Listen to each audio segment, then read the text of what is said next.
Salut tout le monde, bienvenue. Merci de nous rejoindre aujourd'hui. Nous avons une toute nouvelle histoire à partager avec vous. Alors, commençons. Je m'appelle Nathaniel. Lorsque mon divorce a été prononcé, même si je l'avais vu venir par bribes au cours de l'année écoulée, rien ne m'avait préparé au silence qui a suivi lorsque cela s'est réellement produit. La nuit après que le divorce ait été prononcé, je me suis enregistré dans un motel bon marché.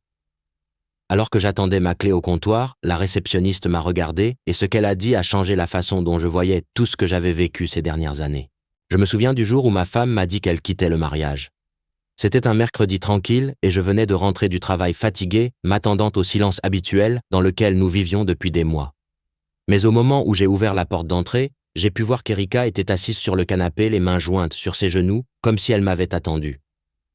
D'après sa posture, son immobilité et la façon dont ses yeux se sont fixés sur les miens dès que je suis entré, je savais que quelque chose allait arriver, mais je ne m'attendais pas à ce qui allait arriver. Elle n'a pas demandé comment s'était passée ma journée. Au lieu de cela, elle est allée droit au but comme si elle l'avait répété une douzaine de fois dans sa tête. « Ce mariage ne marche pas, tu le sais ?» Ce fut la première chose qu'elle dit. Je me suis figé là dans l'entrée. Pendant une seconde, je n'ai même pas pu comprendre ce qu'elle voulait dire. Je suis resté là à la regarder, essayant de lire son visage. Essayait-elle de provoquer quelque chose? Souffrait-elle? Était-ce une blague? Mais elle était calme. Je n'ai pas su quoi lui dire avant qu'elle ne sorte un dossier de son côté. Des papiers soigneusement rangés à l'intérieur des papiers de divorce. Elle me les a tendus et a dit qu'elle avait déjà parlé à un avocat, m'a dit que nous n'avions pas à traîner les choses devant les tribunaux puisque nous n'avions pas d'enfants et peu de biens partagés. Mon avocat peut parler au tien, a-t-elle dit. Nous allons faire les choses proprement. J'ai ouvert la bouche pour répondre, pour dire quelque chose, mais rien n'est sorti, parce qu'à ce moment-là, je pouvais le voir dans ses yeux.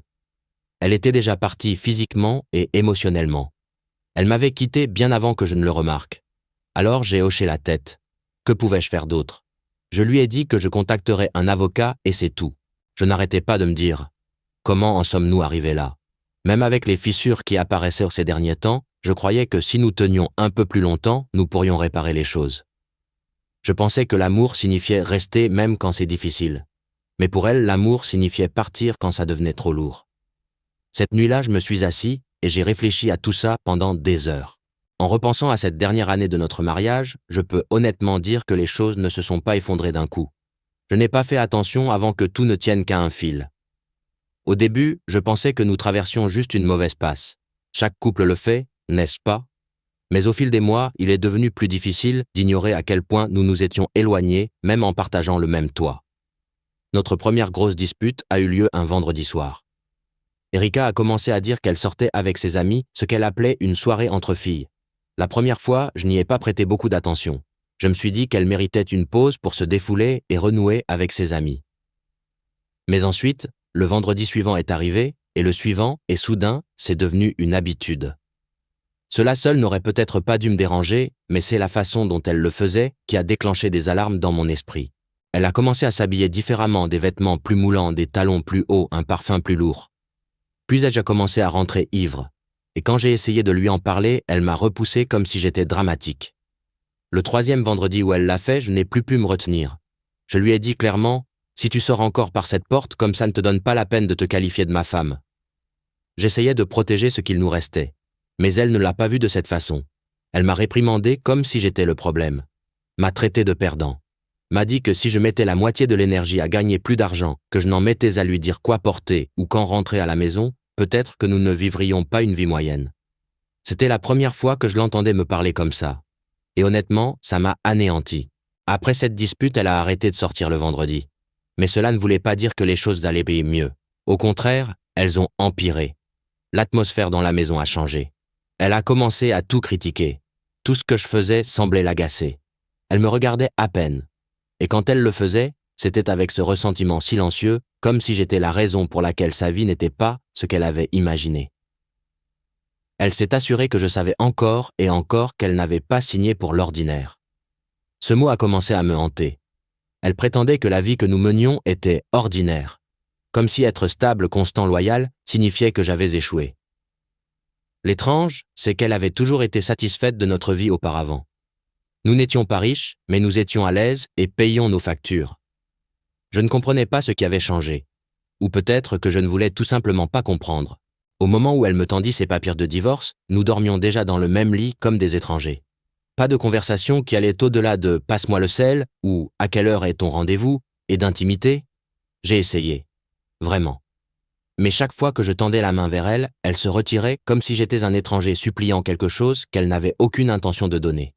Alors oui, ce n'était pas une grande chose, c'était un long et lent effilochage.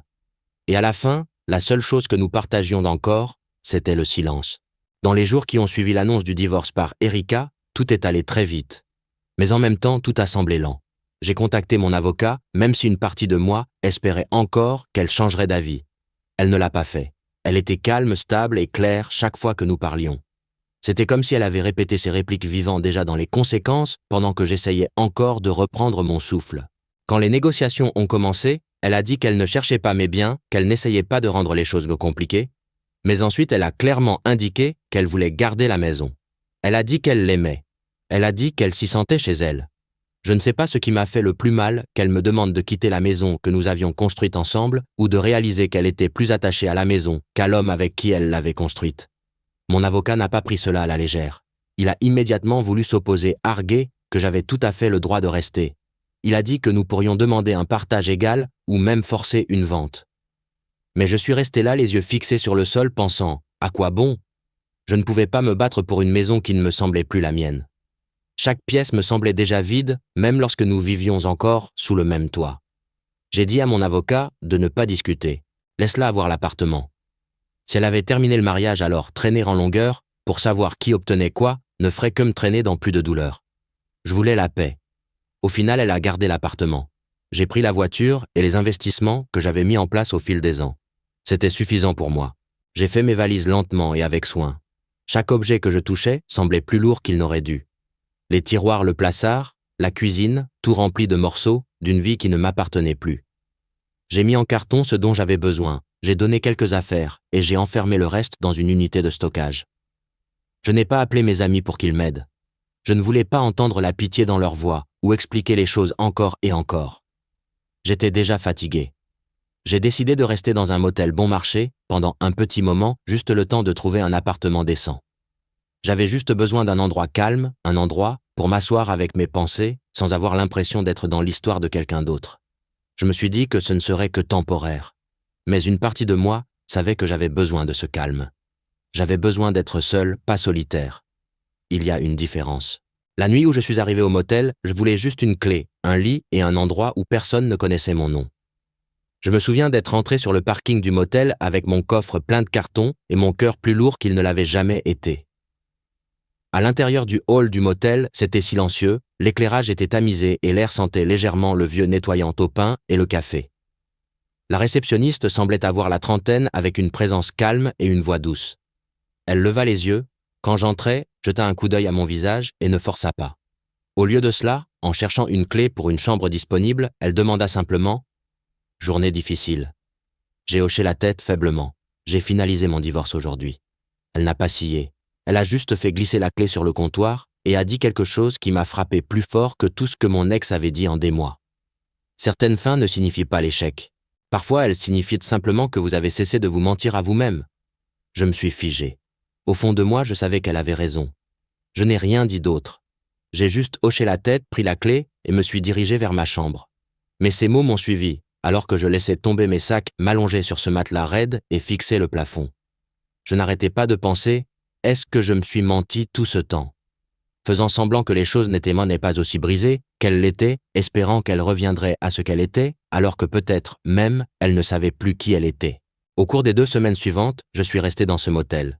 La réceptionniste ne fouillait jamais. Elle me disait juste bonjour quand je passais, me donnait une tasse de café supplémentaire 1 ou 2 fois. Un soir, alors que j'étais assis dehors, sur l'un de ces bancs métalliques bon marché, elle m'a rejoint. Au moment où j'ai finalement trouvé un appartement et déménagé, la réceptionniste et moi avions construit quelque chose de stable. Pas une romance, pas encore, juste une sorte de compréhension. Elle venait parfois chez moi, généralement un dimanche, et s'asseyait avec moi sur le porche en silence. Après le bruit dans lequel mon mariage s'était terminé. Le silence est devenu une sorte de guérison étrange. Il est facile de développer des sentiments pour quelqu'un de nouveau lorsque l'on sort d'une longue et froide relation. La chaleur ressemble à la lumière du soleil après un long hiver et on a envie de courir vers elle. Mais je me rappelle de prendre les choses lentement, de respirer, d'apprécier quelqu'un sans se précipiter pour le classer. La réceptionniste est quelqu'un que je respecte parce qu'elle m'a montré de la gentillesse sans rien savoir de moi. Et c'est pourquoi je ne force pas les choses, ni avec elle, ni avec moi-même. Certaines fins, comme elle l'a dit, ne signifient vraiment pas l'échec. Parfois, elles ne sont que le début de l'honnêteté. Presque un an après le divorce, j'ai découvert la vérité. Et laissez-moi vous dire, rien ne frappe aussi fort que de réaliser que la personne autour de laquelle vous avez construit toute votre vie était déjà sortie du mariage avant même de vous le dire. Il a juste fallu un peu plus de temps à son corps pour rattraper son retard. Je ne cherchais plus de réponse. J'avais accepté ce qui s'était passé. J'étais déjà dans un meilleur endroit, mais la vérité a le don de vous trouver quand vous vous y attendez le moins. Elle est venue par un ami commun lors d'une conversation au déjeuner. C'est là que j'ai appris qu'Erika voyait quelqu'un d'autre avant même de me signifier les papiers du divorce. Toutes ces soirées entre filles, ce n'étaient pas juste des verres et des commérages entre amis. Elle était avec lui. Elle avait déjà quitté le mariage et essayait de préparer son prochain chapitre comme si j'étais un brouillon qu'elle pouvait supprimer quand l'histoire devenait ennuyeuse. Apparemment, elle pensait que ce nouveau type allait la combler, l'épouser, lui donner cette vie plus excitante qu'elle m'accusait de ne pas pouvoir lui offrir. Mais les choses ne se sont pas passées comme elle l'avait imaginé. D'après ce que j'ai entendu, il ne l'a pas prise au sérieux une fois le divorce prononcé.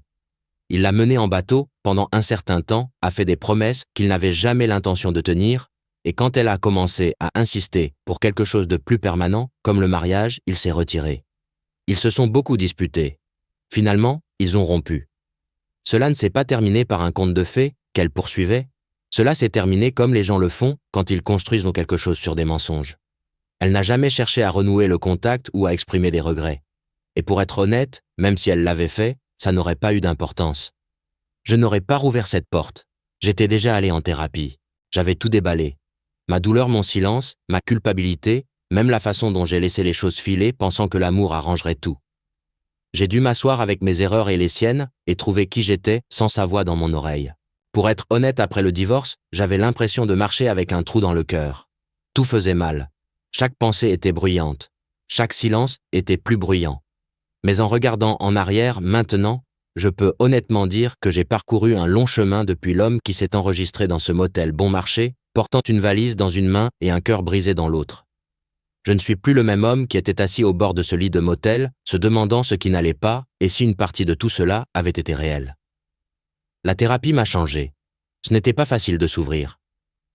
Au début, je ne savais même pas quoi dire. Je disais « je vais bien », même si ce n'était pas le cas. Mais semaine après semaine, j'ai commencé à déballer des choses que je n'avais même pas réalisé que je portais depuis des années.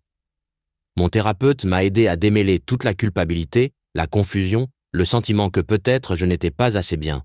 Elle m'a aidé à réaliser que ce n'est pas parce que quelqu'un ne me valorisait pas que je n'avais pas de valeur. Ça a frappé fort. L'un des plus grands changements est survenu lorsque j'ai cessé de demander pourquoi Erika était partie et que j'ai commencé à me demander ce que je méritais réellement. Je ne pense pas que je me remarierai non pas parce que j'ai peur, mais parce que j'ai fait la paix avec la solitude. J'ai appris à apprécier ma propre compagnie. Mais je dirai ceci. Je suis ouvert à une relation si c'est avec une femme qui me voit clairement, qui valorise ce que j'apporte. Pas seulement ce que je peux fournir, mais qui je suis. Je ne me contenterai pas d'être toléré. Je veux être apprécié, respecté, aimé, pas géré.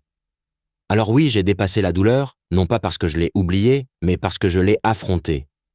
Je ne suis plus en colère contre Erika. Je comprends maintenant que certaines personnes partent quand elles ne reconnaissent pas la version d'elles-mêmes qu'elles voient à côté de vous. Et c'est bien ainsi. Ce qui compte, c'est que je me reconnaisse enfin de nouveau.